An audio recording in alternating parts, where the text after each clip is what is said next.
Welcome to Eerie Essex. I'm Bethan Briggs-Miller. And I'm Ailsa Clark. Thank you for joining us on our journey into the strange side of the county. We will be exploring the folklore, urban legends and supernatural encounters that form part of its rich history.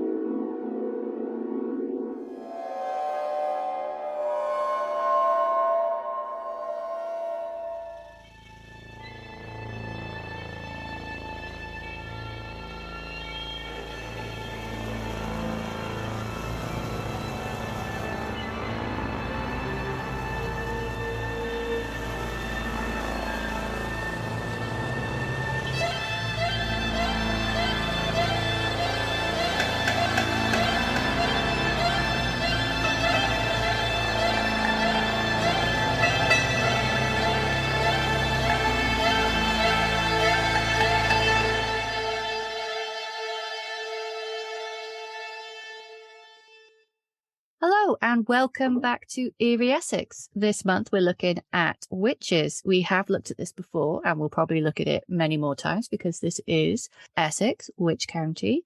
So Ailsa, I believe that you're going first this week. Yes, for those of you confused, because it should be Bethan's turn to go first, we've changed the order up slightly just because Bethan has one very long story and I've got two medium-ish stories. Yeah, I've got one big one. You've got two little ones. I wouldn't call them little. No. I was just putting just a helping of smutting for the uncanny community. Size matters, you know. Anyway, this is a bit of an unusual one. I didn't know what I was getting into when I picked this one out of a rough list of cases. The description wasn't hugely informative. I actually looked at it and messaged you and said, "Oh, I want this one. It sounds a bit smutty." You did. I was so wrong. I was so wrong on so many levels about this case. It's horrific. Yeah, I was actually worried about you at one point because the message you sent me, and I was like, oh. I was absolutely furious at this case, and now you'll see why. In this case, two women from Stisted, I think I'm saying that right, Stisted, which is I couldn't say that with my bracing. So I've got a new brace. So if I lisp at all in this, it's because I'm getting used to it. Carry on. A small picturesque village just outside of Braintree. These two women accused around 20 people of a series of evil activities in 1645, which included theft, sexual misconduct, and conjuring. The people named in the deposition included Robert and Thomas Eilert, Mr. James Richardson, Sarah Fletcher, Abraham Rich, John Drake, John Deere, Joseph Drake, William Drake, Lady Eden, Martin Lumeles, William Maxey's, Lambert Smith, Elizabeth Waite, and one man only known as Henry. These are all people from Stisted, and most of them are prominent members of society. The rest of them are apparently their servants. One name that couldn't appear on the deposition was that of the conjurer, who apparently facilitated everything. The two women who accused the group described him as a man that went in black apparel with brown hair and a blackish beard. Though in another account, the conjurer is named as William Maxey's, who is also the person they said they returned to after these incidents. And they would go back to his house and drink and carouse. Martha Harrell and Elizabeth Gallant were the ones who made accusations. There were two maids belonging to John Alston's household, a prominent and wealthy man who lived in Stisted along with all of those accused. It was John and his family who were the victims of this crime. Just need to scroll down. I'm going to keep that in this time. Oh no, come on. You have no idea, listeners, how many times Ailsa sings throughout this, and I cut it out. But I'm going to leave that one in. Enjoy that one. Okay. The women told Justice of the Peace that a group of 20 or more men and women had on several occasions visited various gentry's households where they would conjure the residents to sleep. In Elizabeth Gallant's first deposition, she included details of the magical ceremony. She alleged that the conjurer cast a circle in the master's hall and set up 3 candles which burned blue. The blue flaming candles were then put out with milk or soot. I'm going to issue a trigger warning here because the next part deals with the sexual abuse of both men and women. And if you'd like to skip ahead by about 15 seconds, I suggest you do so now. So at the home of John Alston, the group dragged John Alston's married daughter, Elizabeth Drury, out of bed while she was apparently asleep.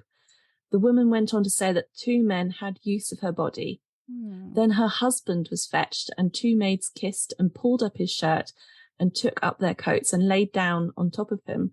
They said that he did them some good, for he lay with them as man and woman. They also took John Alston's eldest son out of bed and laid him beside his sister. It's vile and disgusting, and thankfully the description of the sexual assault stops there. Afterwards, the maids dressed up in some of their mistress's petticoats, while one of the group broke into the master's study and stole money. They even stole malt from their employers, which the women said that they would brew specially for future meetings of this sort. The women said that these meetings usually ended with feasting on stolen geese, capons, venison, whilst fiddlers from Coggeshall played, or one of the maids entertained them on the virginals. Entertained them, did I say? I knew what you meant. At one such gathering, one of the members of the group was concerned about the secrecy and made the participants swear an oath to keep things secret on an unspecified book. The people accused by Mary Hurrell and Elizabeth Gallant gathered together and petitioned the courts to say that these charges were false. We've discussed the reasons for witch trials before, things like ergotism, political issues, social conditions, religious fanaticism, any more, etc., etc. Yeah, I suppose like there was a case of petty revenge as well, and fearing that you accuse lest you be accused, all sorts. So here the reasons are a little obscure, but there is more to the story. The 2 maids recounted their testimonies and gave a new one only a day after giving their first depositions. Whilst the new testimonies included a lot of the same elements, there were a few key things missing that were in the first ones. For a start, the names of the culprits changed from leading members of the community to more what they called base-born people, and mentions of visiting other prominent households in the community were also gone, along with the mentions of conjuration. To add insult to injury for the Alstons, the maids reveal that it had been the Alstons themselves who had forced them into those details during the first deposition, with the threat of beating. They'd also confined Elizabeth Gallant to the house for fear that she would run off and tell the truth. So historian Francis Timbers suggested in a few of his papers, because he covers this a couple of times, that the events that happened in the Alston house that night could have been a version of rough music, which I admit I hadn't heard of until I started researching this story. I didn't look it up, so I don't know what it is either. Prepared to be horrified. Okay. So this is an old European and later North American custom, sometimes known as, I'm going to mess this up now, Charivari. In the south of England, it might be referred to as the Skimmington Ride. There are different names for it across the country, even across the world, but the premise basically remains the same. A person would find themselves at the mercy of a mob, usually masked, and this mob would forcibly parade them through the streets, banging pots and pans behind them and chanting about their supposed crimes, which is where it gets the name rough music. Sometimes instead of the person, it would be an effigy of the person or their neighbour dressed up to resemble the person in a ridiculing way. Mimes of the person's supposed crimes would be acted out by the participants, and they would either hoist the person up on poles, or sometimes they would parade them through the streets on the back of the donkey, with the victim riding the donkey facing backwards towards its rear end. Before the 19th century, the victim was most likely someone who didn't conform to gender norms of the period. Wikipedia gives the suggestion of a man who was scolded by his wife, though other sources like Timbers and the Dictionary of English Folklore suggest that it was usually the wife herself who was subjected to the humiliation. Other examples were of couples cohabitating without marriage or adultery. This was just the surface layer of things I could find that they would view as sort of a reason to direct rough music at someone. Later in the 19th century, the focus seems to have been on wife beaters, but the point of the parade to humiliate the person in the eyes of the community stayed the same. The victim, confronted with the mob of their neighbours, usually gave in passively out of fear. Some accounts show the victims being beaten and assaulted by the mob and their homes vandalised or robbed.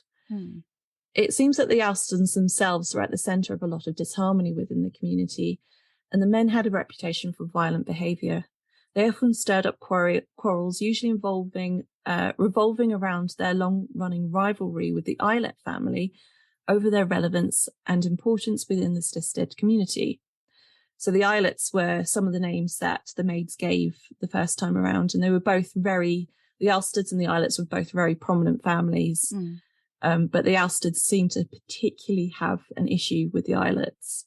Francis Timber suggests that the Alstons wanted the inclusion of the other families and conjuration in the maid's deposition to absorb some of the shame they felt over the matter of Elizabeth and her husband's rape, and their inability to protect them when faced with this unruly mob. There is no follow-up to this rich trial, no records of what happened next after the next depositions were given, or to any of the people who participated. Rough music, whilst not lawful, was often overlooked by officials.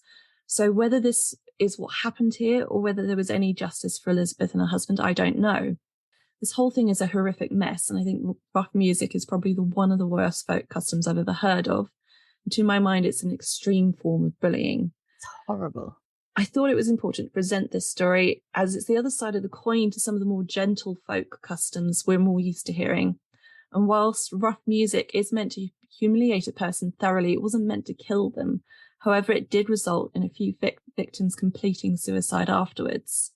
I did do some further research into rough music, as the descriptions made me question whether this went further than I had found, and unfortunately I found that it did. Most examples given earlier for reasons the community enacted rough music refers to heteronormative couples, and I did find a brief mention in a paper called Rough Music Reconsidered by E.P. Thompson, which stated that there were cases of gay and trans people being targeted. The wording Thompson uses wasn't very up to date, so I have changed it there, but it basically was the same thing. I think this paper was written in the very early 90s, so it wasn't quite up to date with the terms in terms of terminology. Yeah. But this was happening as far back as the 16th and 17th century. However, he was quick to point out that not all queer people were visited by rough music. In fact, many of the reasons given for rough music being visited on someone were fairly tolerated most of the time. But for someone who didn't fit in with society or stirred up some kind of animosity or trouble within their community, or was not well liked already, they would be more likely to be visited by rough music for the reasons of restoring gender norms, which is still disgusting and not a fucking excuse for this awful custom. No, absolutely. Yeah. I told you the first one would be depressing. It is. And it's one of those things where it's like, especially with what's going on in the world now, sometimes we haven't come far. No. I mean, when I looked up rough music, there were actually cases of this still happening in late 90s and 2002 even. 2002? Yeah, 2002. I mean, they call that? I think it was America, because this custom went over to North America with the Puritans and so on and so forth.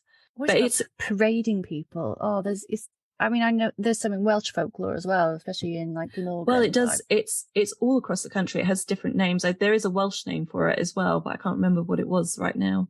Oh, I've got it in the book up there. But yeah, it's similar. Like, I think it was actually in this particular one in Cowbridge, the women were often in charge of it, and it was the men that would be forced through the streets, and they'd get a chance to. I think there would be like a fight, but the man would be like tied up, bound, and couldn't fight back, and then they give the woman something and say, "Have at it." I think that was more of a 19th century one when it was the. I mean, still bloody awful, but yeah, because as we well know, domestic violence happens to men as well. Yes, in fact, that was when originally I looked up rough music up on Wikipedia, because it was basically just mentioned, and then I was like, oh, I've never heard of that. Go to Wikipedia immediately. When they were saying that it was the men who were getting scolded, who were then being paraded through the streets to restore gender norms, I was a bit like, so it's basically toxic masculinity. It's like you're saying that, oh, you got scolded by a woman, so now we're going to humiliate you further for that reason. It's disgusting. I can't keep swearing, but it is so awful. Yeah, it is awful. I think thoroughly. Yeah, there's no other word for it. I said, bring a stress ball and a punching bag for this one, didn't I? You did. Oh, yeah. Those are just the reported cases. How many, as with anything, how many more took place and how common was this? It's common enough that it's appeared in absolutely every single book I've looked up that has like a list of folklore customs. Well, even just looking at things like, just thinking of violence, how it made its way into Punch and Judy. Yes, exactly. Yeah. Which is horrific. Even as a kid, I remember watching that and being, this isn't good. What? Yeah. As all the children were sat down to watch this funny play. Throw the baby out the window. No, why? Beat the wife. Yeah. Yeah. Jeepers. Yeah, that's a dark rabbit hole there. Not all folklore is nice. And the past wasn't a better place for most people most of the time. And that's my point, really. But I find it interesting that the witch trial was used to cover up for the humiliation of the rough music. And the rough music is so similar to what was happening with the witch trials. It was picking on, people who were on the fringes of being accepted into society. Though here it happens to somebody with, a name and, nobility and wealth. So rough music seems like it was almost an inversion where they sort of more common people could even target wealthy people for this kind of thing, and it would still be overlooked by officials. Yeah. So, probably the only time they could question nobility. It's at first when I started looking it up and I didn't know a lot about it. I was like, oh yeah, mob justice. This is the little person getting power over, the oppressor. And then the more I read into it, it's like, no, still not. Still absolutely awful. But yeah. Oh, thanks for sharing that one. It's a lot. Deep, dark rabbit hole that I'm not going down again. No, we might come across it again. Yeah, when I originally read the description of this case, it said these two women were having a bit of a smutty time with this conjurer and all of these other people. And I thought, oh, that Bethan will get a laugh out of that. Thank you. And then it turned out it wasn't that at all. Far from. Yes. Anyway, I'm finished now. Okay. I've just got the one story. I was going to bring you a couple, but the more I looked into them, they both needed more time, I think. For this story, I'm looking at someone I've been looking at for a while, Cunning Murrell from Hadley. And I was going to talk to you about the Denbigh 100, who he's connected with, and the Rochford 100, but there were a few hundreds, like covens, and I think that deserves its own episode because there's a lot hundreds there. And hundreds. There's hundreds of hundreds. Well, there's even some. I was speaking to Sheafra in with Norfolk, and some of them spread across Suffolk and Norfolk. So, we're looking for a collaboration with them. So, we'll look into that properly. But Cunning Murrell is who I looked at next. And just before I go into it, perhaps clear up the terminology cunning. Just from some conversations online, cunning in this case isn't it isn't like the derogatory, like a sly or something. It's someone who is wise, someone who knows things, someone who has a way with things that other people don't. So like in these cases, a lot of the cunning people would have been your midwives, would have been your layers out of dead, they would have been the healers, potentially also practicing witches. It covers a lot. So would you agree? Yes, I come from a long line of cunning women. Exactly. So I completely agree with that description. I wonder actually, like how cunning has become like sort of like a meaning for almost more sly. Yeah. You think, because I was talking about this and I did start wondering, I wonder if that came about because cunning, they wanted to make the word cunning bad. Well, it's a bit like the alewives and the way that we portray witches now, isn't it? Yeah. With the tall hats and so it could be that that's how it started. The sort of but you also have terms like gay meaning happy and gay meaning homosexual. So It's just a I word think that's changed over time. language just moves over time, I think. But it wouldn't surprise me if it did start becoming known like that because of the witch trials. Very easily be that. Cunning became a bad word rather than a word that was, for someone who was really wise and helpful and integral in their community. Anyway, so Cunning Murrell. So for this, I went to one of my favorite people. I used his study a lot of Canuden in our second episode. This is Eric Maple. What I like about Eric is he didn't just stay in the library. He actually went out and spoke to descendants. I mean, especially with Murrell. I mean, this was like the later part of the 19th century. So he was talking to people some of them actually remembered him and whose daughter or mother was saved by him. So he was talking to people who were like first-hand witnesses, which is, what every folklorist likes to read when we're looking up stuff. We do love, what do they call it? Primary accounts. Primary accounts, exactly. So this is a study of a 19th century cunning man in Hadley, Essex, and it was in the Folklore book, volume 71. I'd love to have all of them. There's a fair few. We definitely need that folklore library if we're going to collect all of them. Yeah. Oh, yeah, by the way, if anyone wants to sponsor us, anyone listening, we do want to have a folklore library. Folklore centre, let's go for it. East Anglia needs one. So and this is his words. To the villagers of southeast Essex, James Murrell was the devil's master. He claimed the power to exorcise evil spirits, destroy witches, and restore lost and stolen property. But he was also renowned as a herbalist, animal healer, and as an astrologer. When it says that he was the master over witches and things, it seems that it's more to do with like evil sorcery and those making a pact with the devil, whereas other healers and other practitioners, not so much. It's more about mastery over the devil. So as I go through it, I'll discuss that more. And one of the things he could do, and this would freak me out if he did it to me, and I'm sure he would do, he could correctly predict death to within an hour or minute. Ooh. Yes. And there was one occasion, as a mum, this freaks me out, when asked for the horoscope of a child, he refused, saying, make the most of the child, you'll not have it for long. Yeah. Oh, no. Yeah, and the child died shortly afterwards. Oof. Which is grim. Really gave me a cold shiver when I read that.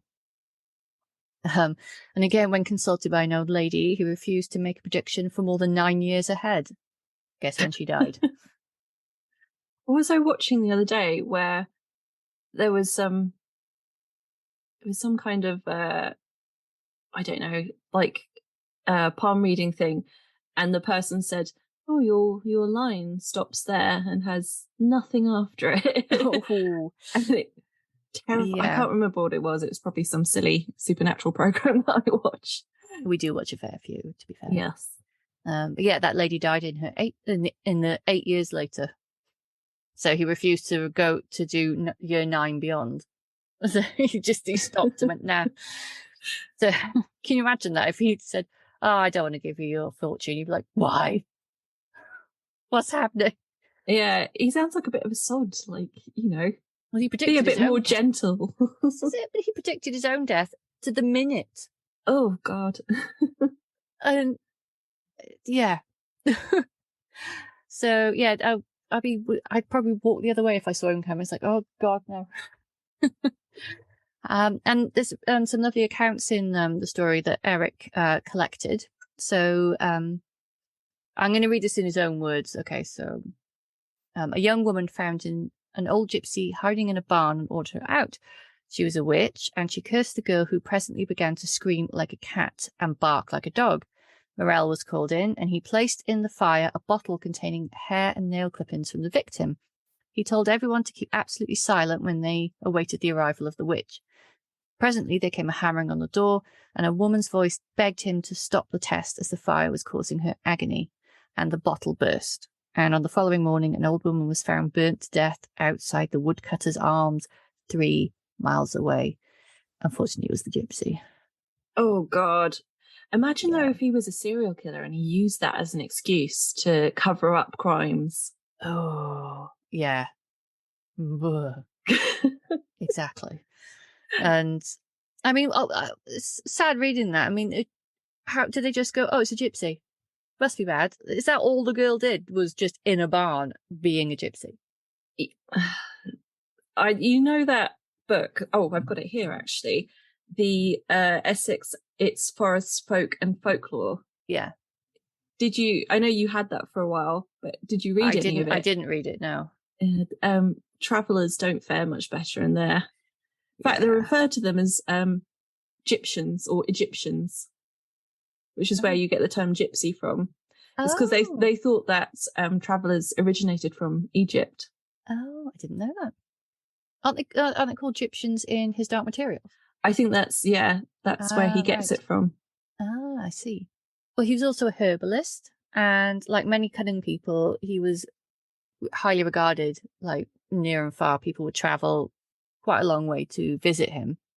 And his cottage was filled with drying herbs, which hung in profusion from the ceiling. And he actually annotated and corrected a copy of Culpeper in accordance with his own knowledge. That was after his death. Spoiler alert, he died, but obviously. There was a case, like a big wooden case of his that had all his books and his papers in, but I'll tell you what happened to that later. It breaks your heart. There's a suggestion that he was also, some people thought he might have been an abortionist as well, but there's no evidence for that. Not that there would be, probably, but I think that was just a musing of a historian who went there or was researching him.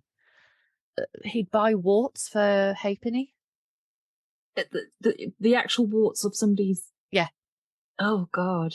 He'd buy them off people. I was about to say, I bet his house smelled incredible with all those drying herbs, but collections of warts. I know. He said using the counting method. So as I've got trypophobia, I didn't look into that too much, because you can look into that. If have at it, listener, if you want to know what he did with the warts. Oh, I thought you were telling me to look into it. I don't. No, you don't. I don't want to know either. He was also in demand as an animal doctor on farms. And the technique he used, he would look at the animal and pass his hands over the affected part and like mutter a prayer and then hang an amulet. And most times the animal would make a full recovery. So, I mean, that was very, That's cool. That is cool. Yeah. So, you know, like they did everything, you know, they, as I said, like cunning people were there at your birth, throughout your life, and at your death. Yes. Especially for perhaps not the upper classes, because they had their doctors and their things. But these cunning people. I mean, the doctors were quite, at that period of time, were quite often worse. Worse, yeah. Yeah. Exactly. Here, have worse this for lead. your health. Yeah, that actually made you worse, yeah. Oh, you have a cold? Let's take some arsenic. Well, yes, it's arsenic, yes. And there's also, you know, a little bit more supernatural things attributed to him. Each time, all the services, by the way, cost £0.50. Apart from buying warts off you, he'd buy warts off you. But if you wanted his services, it was £0.50. And he was also said to have the power to summon anyone by means of the bottles. And those who'd even gone overseas and were wanted home, like people would go to them saying, "I want them to come home," and he'd make a bottle up and do his thing. Apparently, they come home. Are these like witch bottles or just like, yeah, the proper witch bottles? Well, though he made them, I'll go on to tell you later, but he had, he used to work a lot with the local blacksmith and made them out of iron. Oh, that's interesting, because they're mostly ceramic, weren't they? Mostly ceramic, but no, his were iron, but had all like the usual trappings of a witch bottle, like nail, urine, blood, nails, as in like, you know, iron nails and things like that. And herbs. He restored lost property, and a lot of the time he seemed to know the reason why it was stolen. Like he could look, and sometimes he'd choose not to, because he kind of knew why it happened. So an example of this, there There was a lady called Mrs. Watson who told... Again, this is feeding into my idea that Murrell was a criminal, because if he knew why they disappeared... It does, yeah. I shouldn't really besmirch. I was going to say, Murrell. he's got... Well, I was going to end with this by saying he had about 20 children, so there's probably a fair few Murrells around still. Also, so... I was thinking that he'd probably come back and haunt me. Oh, what a cool ghost to be haunted by. No, because he'd give you a fortune and he don't want you to die. Yes, I don't want that. Come after with his warts. Just like throwing warts at me whilst I'm asleep. Yeah. I think that's the worst thing I could think of for being haunted, is just pretty have grim, little warts thrown at me. Someone's fungal infection just... Anyway, moving quickly past that, because Eric Maple spoke to, as I say, quite a few people, and there's a lady called Mrs. Watson who described the experience of a boy who had gone to Murrell about money lost from a box. And the cunning man first ascertained that no one else had been informed of the matter. And then he took the little boy to the kitchen and said, "Don't worry, it's not stolen. It's been taken for a purpose and we've put back again soon. But will you keep quiet if I show you the woman who took it, but never speak to her during her lifetime?" And when the boy agreed, he was told to look in the glass. And he had a special looking glass. It was a mirror that he painted black, a scrying mirror. And there he saw his own mother walking on Castle Hill nearby, carrying bundles of wood. And shortly afterwards, the money was put back into the box, so she had used it for a purpose. Oh, I know. There was also another occasion where Mrs. Pletchley told Eric Maple, she was 86 at the time, she came to the village as a child and described how her mother had lost a brooch, and Murrell had told her who'd stolen it. It was her own sister-in-law, but he would only tell her if she promised not to tell anyone, and the brooch was back in its old place for a few days later. So sometimes it would, he kind of knew. It's kind of like he knew what was going on. But he would have been a great person to go and have a drink with, because a lot of the people trusted him so much in the village that a lot of the girls, when they went out, especially into service, and the boys into service in London, they were in quite big households with important people. They would totally write to him with the latest goss. So he knew what was going on a lot. Yeah. So you wouldn't want to get on this guy's wrong side, because he was well informed, shall we say. He could have been an amazing Lady Whistledown. I was going to say he's Lady Whistledown.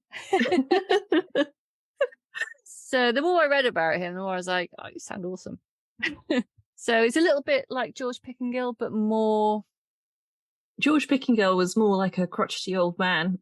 Yeah, more occultist. Yeah. And whereas this guy seems more sort of like apothecary, but had some gift. Yeah, but I'll carry on anyway. He also was said to possess the power of flight and to travel incredible distances at night. One story says he was seen crossing the River Crouch on a broomstick. Okay.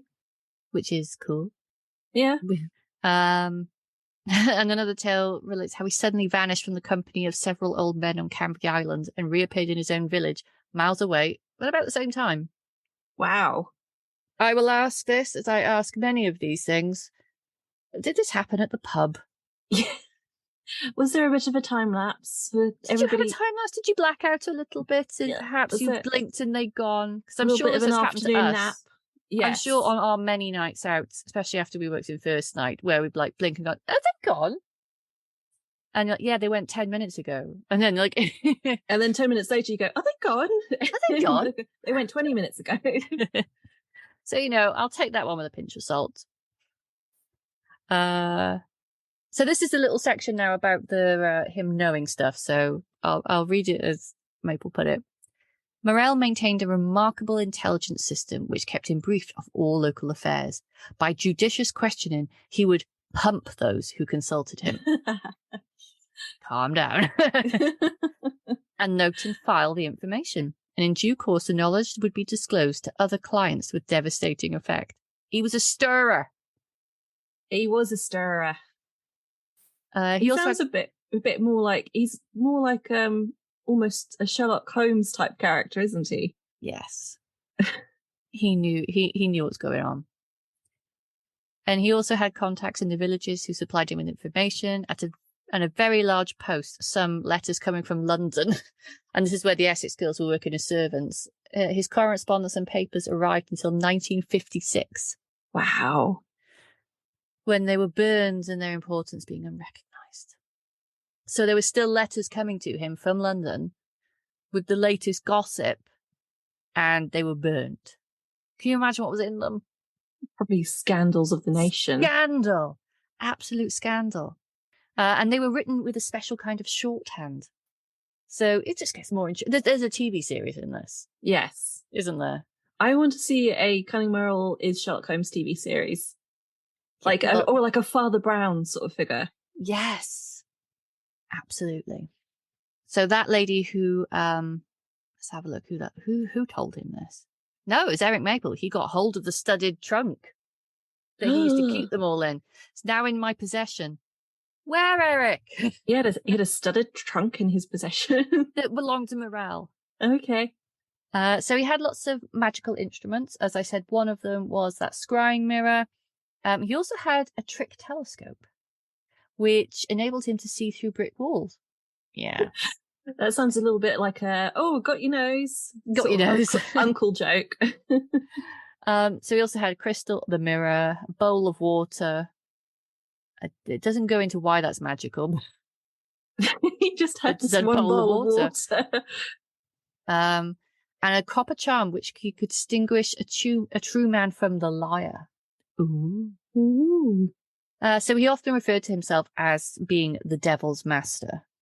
So he didn't really have a problem with the clergy, but he literally described them as in, they try their best, bless them. But I know the Bible better than, who knows the Bible better than I do? Mr. Sculdon, an old Hadley resident, told me that the then rector, the Reverend Thomas Espin, who had been professor of pastoral theology at Queen's College, Birmingham, was always discussing theological points with Murrell and could never win the arguments. And this is when he said, he knows the Bible better than I do, said the parson. He's either a very good man or a very bad man, and I can't make up my mind which. I wish he was still alive. I want to know this person. I know, isn't he fascinating? Yeah. Oh. Well, he died on 16th of December 1860 and was buried in an unmarked grave on the east side of Hadley Churchyard. He died in 1860 and he was still getting letters in 1950. Yes. What? I know. Beside most of his 20 children. He's obviously a very popular man, as well as a very wise man. We had a wife, Miss Elizabeth Button. Button? Button? Were they all her children? Yep. Okay. A lot of them died in childbirth or infancy. So gosh. Very sad. But they were all buried nearby. I kind of want to go and visit his grave. Yeah. And what is really sad, on his death certificate, it just says James Murrell, profession, quack doctor. Oh, flipping hell. And there was actually someone, a rival wizard, apparently, a Rayleigh man, that actually claimed to have killed him via a witch bottle. What's a... Yeah. Don't think so, dude. There was a really good website called hadleyhistory.org, and it's the whole history of Hadley, but it got a section on James Cunning and the facts, the legends and different things like that. So what we know fact-wise is that, as I said, he married Elizabeth Frances Button on the 12th of August 1812 at St Olave's Church in Bermondsey. From 1814 to 1834, they had probably about 16 children, most of whom died as babies or young children. By 1814, James and Elizabeth were living in Hadley, where their first child, William Murrell, was born, baptised and died and was buried in the space of 1 month. Oh. From a death certificate, it's known that Elizabeth Murrell died from inflammation of the chest, aged 49 years. In 1839. She was buried 5 days later in the churchyard at St James the Less. And their cottage is now where their cottage was, there's now a group of flats. So it'd be interesting to know if there's been any activity there. And him and his wife and their children are buried in unmarked graves. So I don't know. It says in one bit they had 20 children and another 16 definitely, but those 16 were recorded. So I think perhaps the 4 died still in the womb. Let's have a look. I had lots of information here. I've only scratched the surface as well, so I really want to keep looking at this guy. He's absolutely fascinating.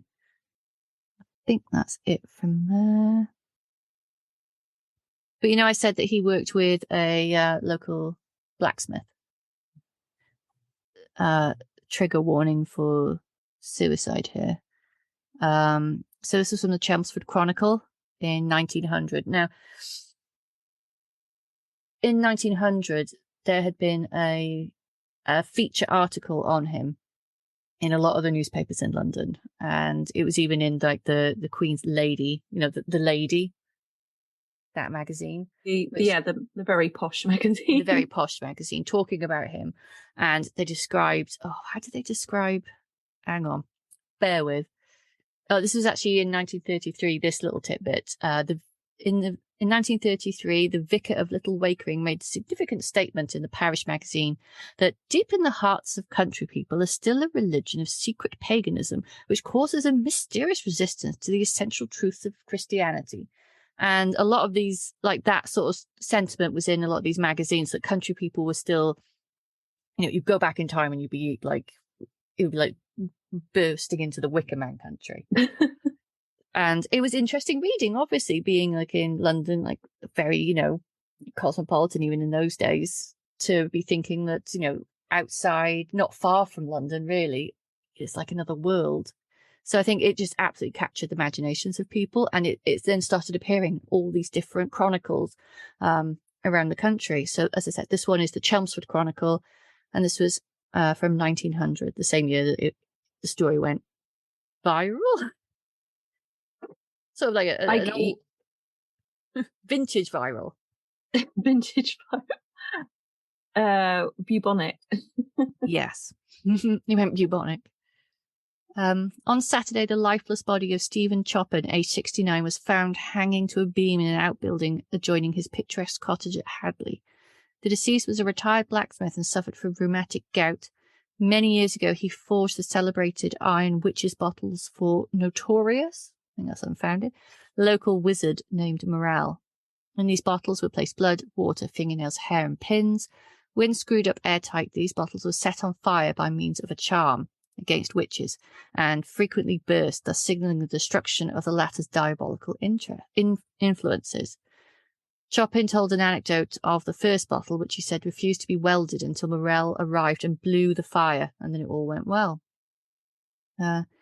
Deceased was a supernatural member of the Hearts of Oak Benefit Society. No, I'll go back on that, sorry. Deceased was a superannuated member of the Hearts of Oak Benefit Society. Supernatural. He slept with his grandson.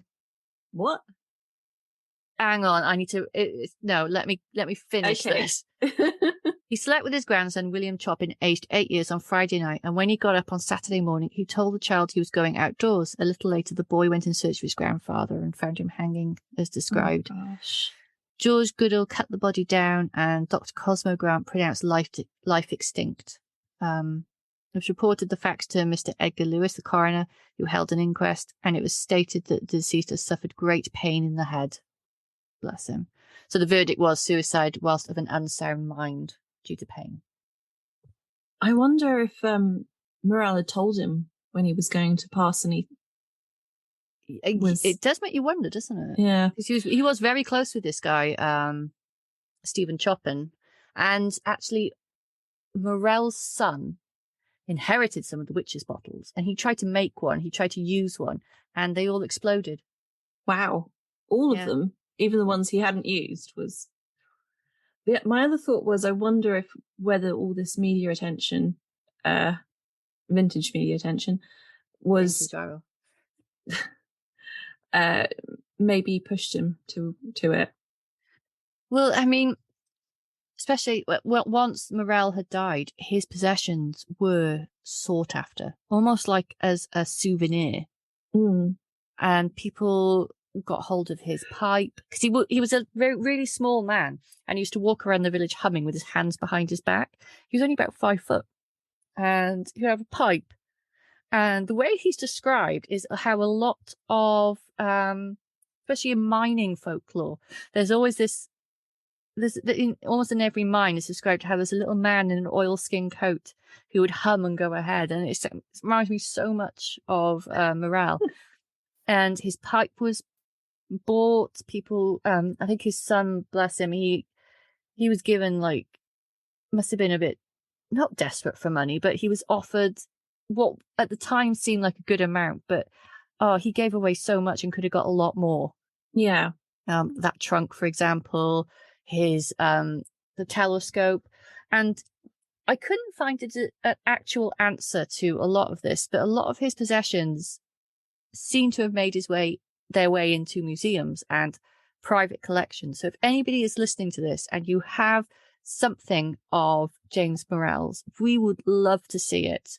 Even if, like, you send us a picture, or you could tell us how you came about it. If you know anything surrounding the history of the object, we would love to know, because this is an absolutely fascinating story, and I want to know more.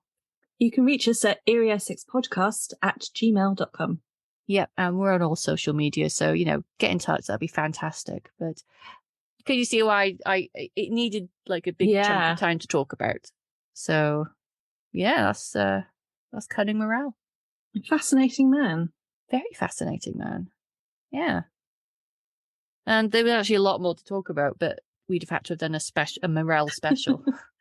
Well, when we first started doing the podcast, I think I mentioned it to several people, and they were all like, "Oh, have you done Cunning Murrell yet?" So hopefully this makes them happy. And of course we get a lot of when you're doing Borley. Ugh. I just made a face like a thumb. I think when we do Borley, we're going to have to get someone on who likes the story, just because I don't know. I just find it boring. Well, like you said, there's a lot of other places like Langenhoe that have more interesting stories, but also there's so much fakery going on with Borley. So much fakery going on with Borley. It's like, and because it's had so much attention on it already, you could call it played out. This is it. I mean, I know that Mark Gatiss feels the way we do. Yeah. I also know that Reece Shearsmith loves Borley, so the dream would be to get them both on and get them to fight. Fight, fight, fight. Fight, fight, fight. So if you're listening and want to come on, let us know. But anyway, I think it's time for you to go on to is this a depressing one? Yeah, kind of. Sorry. I mean, it's the topic. It's, there wasn't a lot of happy instances with the witch trials. No. But at least we had lovely to find one Cunning that Murrell. ends well. Well, Cunning Murrell was a good pick me up. It was. It's like a big dipper. This episode. It's depressing. Cunning Murrell, more depressing. Yes, so sorry about this, but my second story today is actually the first case of a witch being hung in England. Yes, it is the famous case of Agnes Waterhouse, but there is another name that should be mentioned alongside of her, and that is Elizabeth Frances. Elizabeth, Agnes's own sister, was the one who had pointed the finger at Agnes. But Elizabeth herself wasn't free of suspicion. She was also accused and stood alongside her sister. Elizabeth had been accused in 1566 of bewitching John, the infant son of William Auger of Hatfield Perivale, causing his paralysis, to which Elizabeth confessed. And we all know how those confessions were got. Oh, yes. She also gave an extraordinary account of how she came to be a witch, saying that her mother...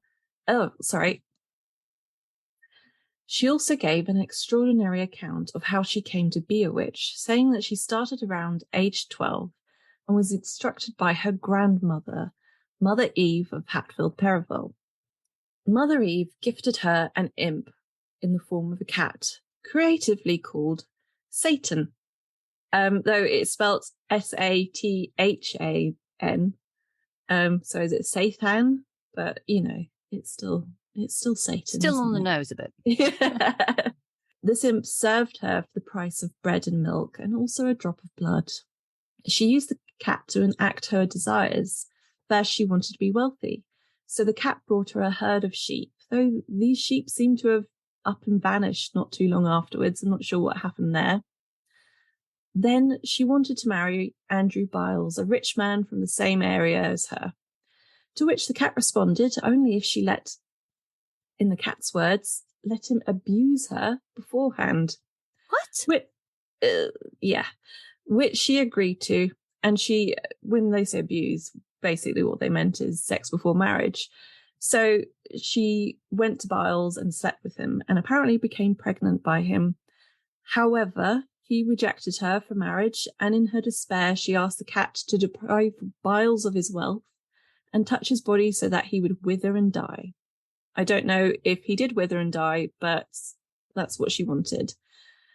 She also asked the cat to tell her what herbs she could take to abort the pregnancy.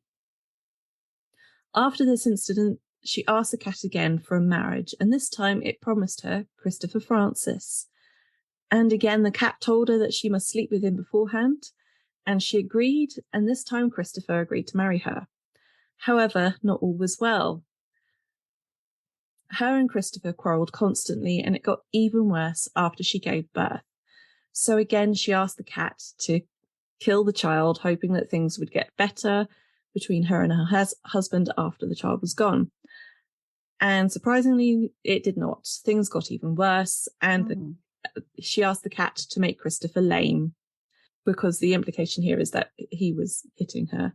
Yeah. Which the cat did by turning into a toad and hiding in Christopher's shoe. So the moment he tried to put his shoe on and his foot touched the toad, he instantly became lame. Grief. Sometime after this, she traded the imp to her sister Agnes in exchange for a cake. I don't know why. It seems like a bit of an unfair exchange. Yeah. That's what happened, according to Elizabeth's confession. So Agnes then went on to confess that, having received the imp from Elizabeth, she first had the creature kill one of her pigs to test its own capabilities, before having it kill the livestock of other villagers whom she had disagreements with. Satan, back to being a cat now, slept in a pot lined with wool. But she needed the wool for other things, so she prayed for the familiar to be changed into a toad again, which she did successfully. She rewarded Satan for his work by allowing it a drop of blood and some chicken. Agnes pleaded guilty to triggering a bout of dysentery in her neighbour William Fine on October 1565, resulting in his death the following month.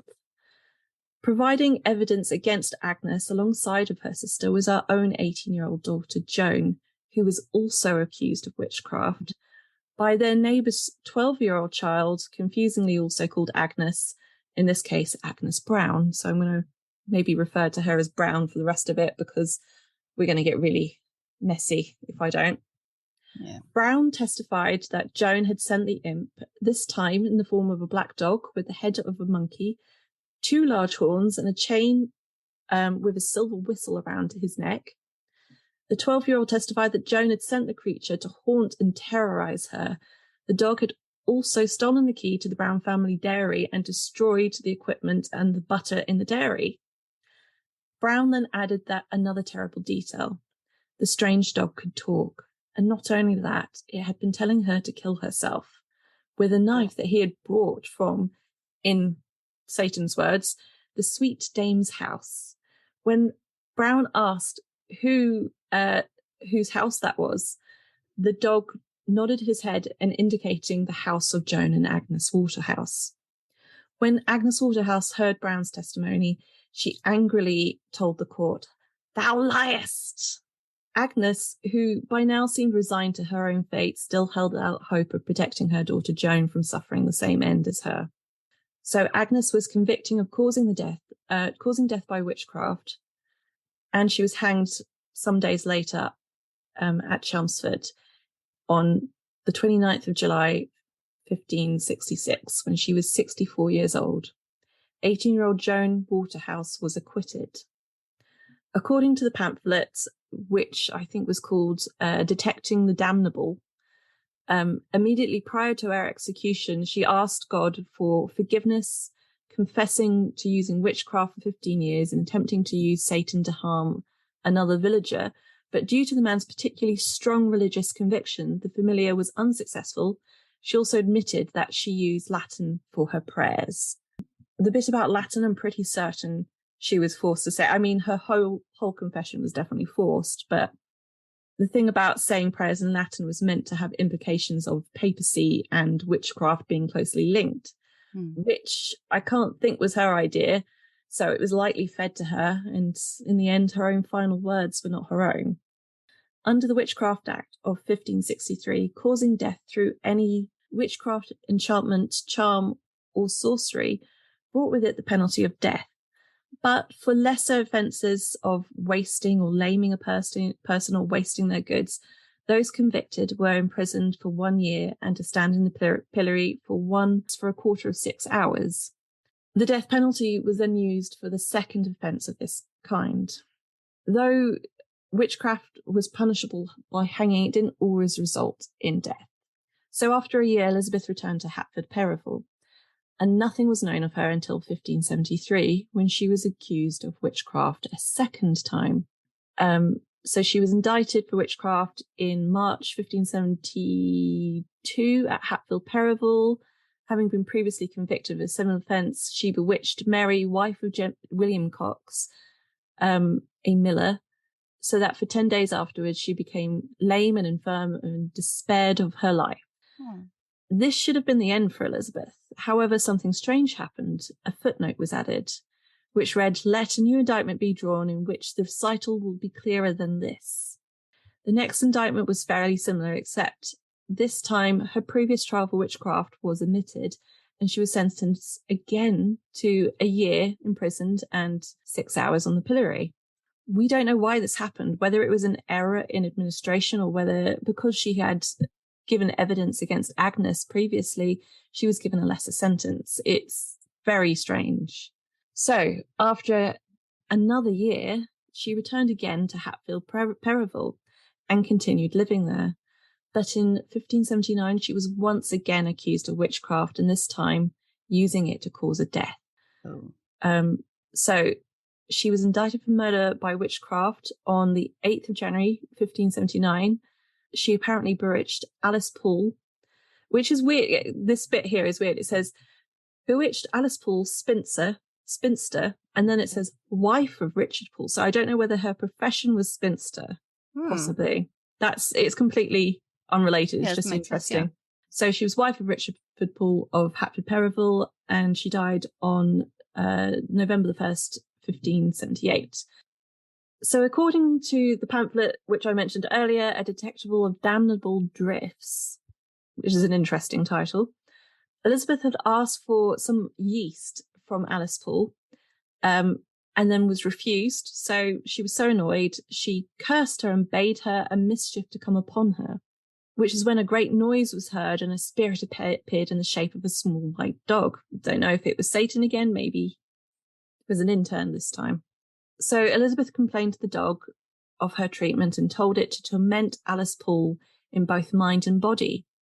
So the dog promised to do this, and she did not hear from the spirit again, but later heard from neighbours that Alice had been grievously pained in the head and was still in the same condition at the time of Elizabeth's arrest, but she soon afterwards died. This time, Elizabeth didn't escape, and she was sentenced to hang at Chelmsford not long after the verdict. So that was 3 women accused of witchcraft, the first one to be hung in England. And I did try and look up what happened to Joan, but I can't find anything of her after the trial. Right. But Elizabeth's life was quite, I mean, I have to imagine what was going on there. It's like her sister, maybe she accused her sister thinking that, she'd get the same, but. Yeah. Yeah. Oh, so sad. And then, how much of it was, I know they also tortured them to confess, but how much of it they just wrote and said, yeah, she said that. Yeah. How much could they actually write and say they But I mean, when they say torture, what they couldn't actually use official torture. Torture, yeah. It was keeping people awake for days on end, keeping them from sleeping. It was kind of psychological giving them foul torture. things to eat. So officially they fed them, but didn't actually. Yeah, it was all very malicious. So there aren't really many positive stories when it comes to the witch trials, unfortunately. No. But like we said before, I mean, especially when you talk about Hopkins, it's like he would, like when you think of Canuden, they weren't looking for witches. Yeah. They were looking for a quick money to be made. Oh dear, what a very dark part of, well, I was going to say you our chose history. it. Yeah. Well, I mean, Cunning Murrell was interesting. Yeah, he was a good one. I think there's a couple more cunning folk to talk about over the series. I'm sure we're going to revisit this topic again, aren't we? Yeah. And there's a couple of lecturers we want to talk to, get into the real heart of it. The meat. The meat. The meaty bits. The meaty bits. Get right to the middle. Not the warts. Oh. See, if ever I've got the start of one, I think it's down to that trypophobia, because if you look closely, it's all like, I thought of anything growing. Oh. I don't even have it and you're making me freak out. But to collect warts. So gross. But I hope you had fun with them. Do you remember Maid Marian and Her Merry Men? Yes. Wasn't there a character on that who would like they used to grate warts as like parmesan over the cheese? Yeah. Over the I'll block that out of my memory. It even gets to me, on the Mighty Boosh, where there's the guy with the head of cheese. Oh yeah. Oh no, it really, really gets to me. I think this episode is going to be the record for the most vomit noises that Beth's made. Yeah, sorry about that. I've got the jitters. I really don't like it. Enjoy the ASMR of Bethan's gagging. I'd like to do a folklore ASMR. I think that'd be interesting. I like, because there's one called the French Whisperer, and he's really, I've never listened to a full one because it sends me off to sleep, which is that's what it's meant to do. But recommendations: listen to the French Whisperer if you want to go to sleep, because he's so interesting yet so melodic. Can that be found on Google? Oh, not on YouTube. Can that be found on YouTube? Yes. I was going to say, don't Google French Whisperer, because I've got a feeling that's going to come up with some other stuff. Oh, also Moonlight Cottage ASMR. Is it Moonlight Cottage? Yeah. And she does Harry Potter themed ASMR, but really like cinematic quality, and the apothecary getting ready an order. And I'd watch it for hours because it's all crinkly and it's lovely. Have we got any news? I think we're going to be somewhere this Saturday, aren't we? We are going to be somewhere this Saturday. We're going to be in Chelmsford Record Office, and we're going to be collecting stories. Yes, we are. We want to hear your stories. Any stories you've witnessed, any stories that have been passed on to you by your family, anything really. So the next one is February the 11th. We'll be in Epping Forest Museum. On February 18th, we will be in Wivenhoe Bookshop. On February 25th, we'll be in Basildon Library. And on the 25th of March, we will be, drum roll please. I could put a sound effect in. Yeah, okay. On the 25th of March, we will be in Colchester Castle. For our grand finale. Yes, for our grand finale. A grand finale. So, yeah, come and join us. I think we should do something a bit special for the Colchester Castle one. Funny hats. I don't know. Well, we'll talk to Ben. Maybe we can put some balloons up. But yeah, we've already been to Clacton-on-Sea Library, and that was lovely. We really had some interesting stories brought to us for everybody listening. Interesting people as well. Really interesting people, and we felt really honoured that you came to, especially some of you came from quite far away, to share your stories. There was 3 ladies who we can't name, but they were so nice. It was so lovely. And who was the first person we had in? Roger Kennel. Roger Kennel, that was it. He was incredible. Yeah, Roger Kennel, he was an absolute gentleman. Mm. Very good voice. We said to him, you should think about getting into voice acting. Yeah. So we look forward to, we're going to be releasing these in a listener series. So, and he brought us a stone story. You were so happy about that. I was so happy about that because I was so gutted there wasn't as many stone stories. This isn't, can I do a cheeky something for the thing me and Gemma are doing? Yes, of course you can. Next, I'll allow it. As part of the project we're doing on Mersey with Gemma Garwood, where we're creating a new folklore, I've got a workshop next Thursday at Mersey Island Library, where it's aimed sort of like between 12 and 18-year-old. Want you to come along. We're going to be like brainstorming some ideas for this new story, really get you to take ownership of it, come up with drawings, anything really about the history or the pre-anticipatory folklore of what's going to happen when the east side of the island floods. Not that far away either, like 2052, 2054. Pork Futures. Mm-hmm. Pork Future. Pork Future is a Terry Pratchett reference where they had this thing where they had a warehouse full of pork that hadn't materialized yet, so it was called Pork Futures, but it was like anticipatory pork. Anticipatory pork. Yeah. It's a good one to end on. That's what they just reminded me of that. Yeah. Right. I think we're done. I think that's us for this evening. That is us for this evening. We've done well considering we're both in a lot of pain. We're both suffering quite a lot. Yeah, I've had a pain flare up, which has brought with it a really nice bucket of anxiety, as it does. I had my hip put back in the other day, so... We are literally falling apart. Yes. But it's been lovely as ever to share these stories with you. So it's goodbye from Elsa. And it's goodbye from Bethan.